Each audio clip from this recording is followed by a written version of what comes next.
Sebelumnya, Om Swastiastu, tetap selamat lingkungan latai, salam sujud karena melempang. Selamat pagi, saya Putu Arya Widyarnyana, NIM 21000048, kelas B semester 1, Pendidikan Agama Hindu. Di sini saya akan memaparkan materi mengenai bimbingan konseling, yaitu fungsi dan prinsip bimbingan konseling. Sebelum kita menuju ke sana, baiknya kita mengetahui apa sih itu bimbingan dan konseling.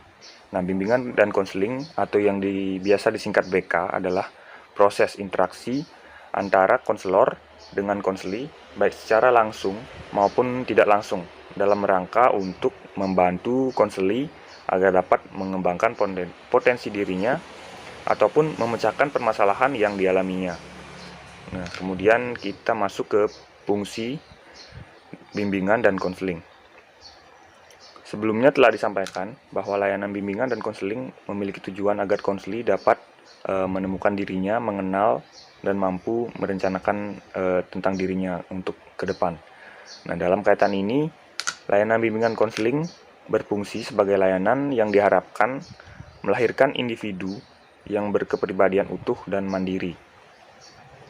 Oleh karena itu, layanan bimbingan konseling mengemban sejumlah fungsi yang hendak dipenuhi melalui kegiatan bimbingan dan konseling. Adapun fungsi-fungsi tersebut adalah fungsi pemahaman, fungsi pencegahan, fungsi pengentasan atau kuratif, kemudian fungsi fasilitasi, fungsi pemeliharaan, fungsi penyaluran, fungsi adaptasi, fungsi penyesuaian, fungsi pengembangan, dan fungsi advokasi. Secara lebih rinci, fungsi-fungsi tersebut akan diuraikan sebagai berikut. Yang pertama ada fungsi pemahaman. Fungsi pemahaman membantu peserta didik atau konseli agar dapat memiliki pemahaman terhadap dirinya atau potensi yang ada dalam dirinya dan juga lingkungan, baik itu pendidikan, pekerjaan, dan norma agama. Berdasarkan pemahaman ini, individu diharapkan mampu mengembangkan potensi dirinya secara optimal dan menyesuaikan dirinya dengan lingkungan secara dinamis dan konstruktif. Jadi fungsi pemahaman ini meliputi yang pertama, pemahaman tentang konseli diri sendiri, terutama konseli sendiri, orang tua, guru, dan pada umumnya konselor. Kemudian pemahaman terhadap lingkungan konseli, termasuk di dalamnya ada lingkungan keluarga, lingkungan sekolah, orang tua, guru, dan pada umumnya konselor. Pemahaman tentang lingkungan yang lebih luas, termasuk di dalamnya ada informasi pendidikan, jabatan atau pekerjaan, dan informasi sosial dan budaya atau nilai-nilai, terutama oleh konseli. Nah, yang kedua ada fungsi pencegahan atau preventif. Fungsi pencegahan ini sebagai upaya konselor untuk senantiasa mengantisipasi berbagai masalah yang mungkin terjadi dan berupaya untuk mencegahnya, supaya tidak dialami oleh peserta didik. Melalui fungsi ini, konselor memberikan bimbingan kepada peserta didik tentang cara menghindarkan diri dari perbuatan atau kegiatan yang membahayakan dirinya. Adapun teknik yang dapat digunakan adalah layanan orientasi, informasi, dan bimbingan kelompok. Beberapa masalah yang perlu diinformasikan kepada peserta didik dalam mencegah terjadinya tingkah laku yang tidak diharapkan, diantaranya bahayanya minuman keras, penyalahgunaan obat terlarang, drop out, dan pergaulan bebas. Kemudian ada fungsi pengentasan atau kuratif. Fungsi ini sifatnya penyembuhan. Jadi berkaitan erat dengan upaya pemberian bantuan kepada peserta didik yang telah mengalami masalah, baik menyangkut aspek pribadi, sosial, belajar, maupun karir. Nah, melalui fungsi ini, guru BK membantu peserta didik atau konseli yang bermasalah agar dapat memperbaiki kekeliruan berpikir, berperasaan, berkehendak, dan bertindak. Konselor atau guru bimbingan dan konseling melakukan atau memberikan perlakuan terhadap konseli supaya memiliki pola pikir yang rasional dan memiliki perasaan yang tepat sehingga konseli berkehendak merencanakan dan melaksanakan tindakan yang produktif dan normatif. Teknik yang dapat digunakan adalah konseling dan remedial teaching. Kemudian ada fungsi fasilitasi, yaitu memberikan kemudahan kepada konseli dalam mencapai pertumbuhan dan perkembangan yang optimal, serasi, selaras, dan seimbang seluruh aspek kepribadiannya. Konselor dalam hal ini berfungsi sebagai fasilitasi, adalah mampu memberikan kemudahan agar konseli dapat memecahkan masalahnya dan mampu mencapai perkembangan yang optimal. Fungsi fasilitasi berarti memenuhi segala kebutuhan yang diinginkan oleh konseli agar dapat memecahkan masalah yang dialami oleh konseli. Kemudian kelima, ada fungsi pemeliharaan. Nah, fungsi pemeliharaan ini yaitu untuk membantu peserta didik atau konseli supaya dapat menjaga kondisi pribadi yang sehat, normal, dan mempertahankan situasi kondusif yang telah tercipta dalam dirinya. Nah, inteligensi yang tinggi, bakat yang istimewa, minat yang menonjol untuk hal-hal positif dan produktif, sikap dan kebiasaan yang telah terbina dalam bentuk bertindak dan bertingkah laku sehari-hari, cita-cita yang tinggi dan realistis, kesehatan dan kebugaran jasmani, hubungan sosial yang harmonis dan dinamis, dan berbagai aspek positif lainnya dari individu perlu dipertahankan dan dipelihara. Yang keenam ada fungsi penyaluran. Nah, fungsi ini membantu konseli merencanakan pendidikan, pekerjaan, dan karir masa depan, termasuk juga memilih program peminatan yang sesuai dengan kemampuan dirinya, sesuai dengan minat, bakat, keahlian, dan ciri-ciri kepribadiannya. Nah, guru BK di sini membantu individu memilih kegiatan ekstrakurikuler, jurusan atau prodi, dan memantapkan penguasaan karir atau jabatan yang sesuai dengan minat, bakat, keahlian, dan ciri-ciri kepribadian lainnya.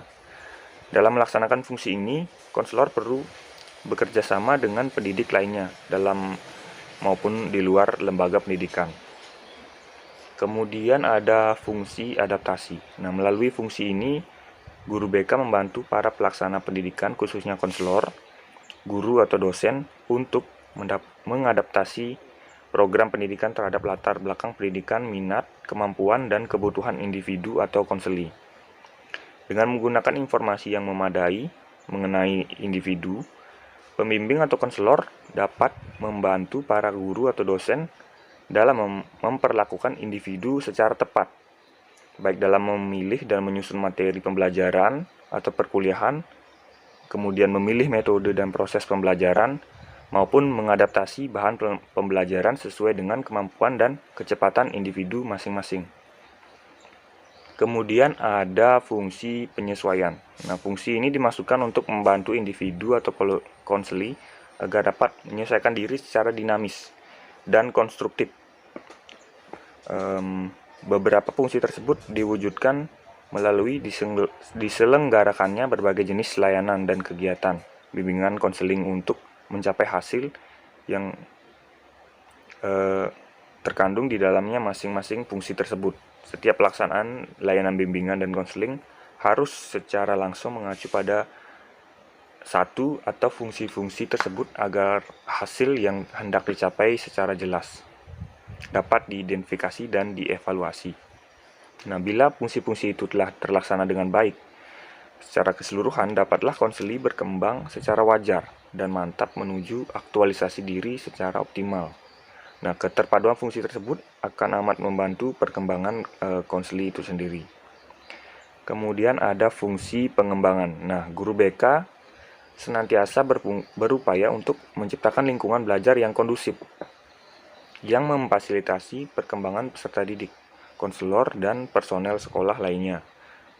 Bekerjasama untuk merumuskan dan melaksanakan program bimbingan dan konseling secara sistematis dan berkesinambungan dalam upaya membantu konseli mencapai tugas-tugas perkembangannya. Teknik bimbingan dan konseling yang dapat digunakan di sini adalah layanan informasi, tutorial, diskusi kelompok, atau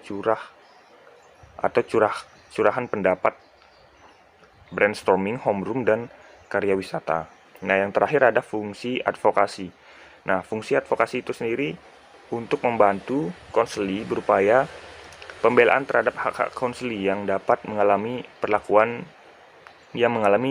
diskriminatif. Nah, fungsi advokasi di sini memberikan pembelaan kepada konseli atau sekelompok konseli agar mendapatkan semangat dan bangkit dalam sebuah harapan sehingga permasalahan yang terjadi tidak menjadikan konseli itu terpuruk dan akan mendapatkan masalah yang baru. Nah, bentuk pembelaan bukan berarti membenarkan apa yang dilakukannya, tetapi memberikan pemahaman atau pengarahan terhadap permasalahan yang dihadapi oleh konseli itu sendiri. Sebagai guru yang melayani setiap permasalahan yang dihadapi oleh konseli harus memberikan pembelaan agar mendapatkan kenyamanan, maka dengan mudah menyelesaikan permasalahan yang ada. Nah, kemudian kita lanjut ke prinsip dari bimbingan konseling. Dalam upaya membantu peserta didik di sekolah untuk menemukan kepribadian, mengenal lingkungan, dan merencanakan masa depan, maka layanan bimbingan konseling di sekolah memiliki kedudukan dan peran yang sangat penting agar bimbingan dan konseling tersebut dapat berfungsi dengan baik sesuai dengan tujuan. Nah, maka ada beberapa prinsip yang perlu diperhatikan. Nah, prinsip merupakan asumsi fundamental atau sistem keyakinan yang berkaitan dengan peran, fungsi, dan aktivitas utama suatu profesi. Yang berkenaan dengan ini, Yusuf dan Nurisan pada tahun 2009 mengemukakan beberapa prinsip dasar yang dipandang sebagai fondasi atau landasan bimbingan dan konseling. Nah, prinsip ini berdasarkan konsep-konsep filosofis tentang kemanusiaan yang menjadi dasar bagi pemberian layanan, bantuan, atau bimbingan, baik di sekolah maupun di luar sekolah. Nah, prinsip-prinsip itu sebagai berikut. Yang pertama ada bimbingan diperuntukkan bagi semua individu atau guidance is for all individuals. Nah, prinsip ini berarti bahwa bimbingan diberikan kepada semua individu atau peserta didik, baik yang bermasalah maupun yang tidak, baik pria maupun wanita, anak-anak, remaja maupun dewasa. Dalam hal ini, pendekatan yang digunakan dalam bimbingan lebih bersifat preventif dan pengembangan daripada penyembuhan atau kuratif, dan lebih diutamakan teknik kelompok daripada perorangan. Kemudian ada bimbingan bersifat individualisasi. Nah, setiap individu bersifat unik atau berbeda satu sama lain, dan melalui bimbingan individu dibantu untuk memaksimalkan perkembangan keunikannya tersebut. Prinsip ini juga berarti bahwa yang menjadi fokus sasaran bantuan adalah individu meskipun layanan bimbingannya menggunakan teknik kelompok. Kemudian ada bimbingan yang menekankan hal yang positif. Dalam kenyataan masih ada individu yang memiliki persepsi yang negatif terhadap bimbingan, karena bimbingan dipandang sebagai salah satu cara yang menekan aspirasi. Sangat berbeda dengan pandangan tersebut, bimbingan sebenarnya merupakan proses bantuan yang menekankan kekuatan dan kesuksesan, karena bimbingan dan konseling merupakan cara untuk membangun pandangan yang positif terhadap diri sendiri, untuk memberikan dorongan dan peluang untuk berkembang. Kemudian ada bimbingan merupakan usaha bersama. Bimbingan bukan hanya tugas atau tanggung jawab konselor saja, tapi juga tugas guru-guru, kepala sekolah, dan yang lain yang sebagai tim atau teamwork terlibat dalam proses bimbingan dan konseling. Kemudian ada pengambilan keputusan yang merupakan hal esensial dalam bimbingan. Bimbingan dan konseling diarahkan untuk membantu individu agar dapat melakukan pilihan dan mengambil keputusan. Bimbingan dan konseling mempunyai peran untuk memberikan informasi, nasihat kepada individu, yang itu semua sangat penting baginya dalam mengambil keputusan.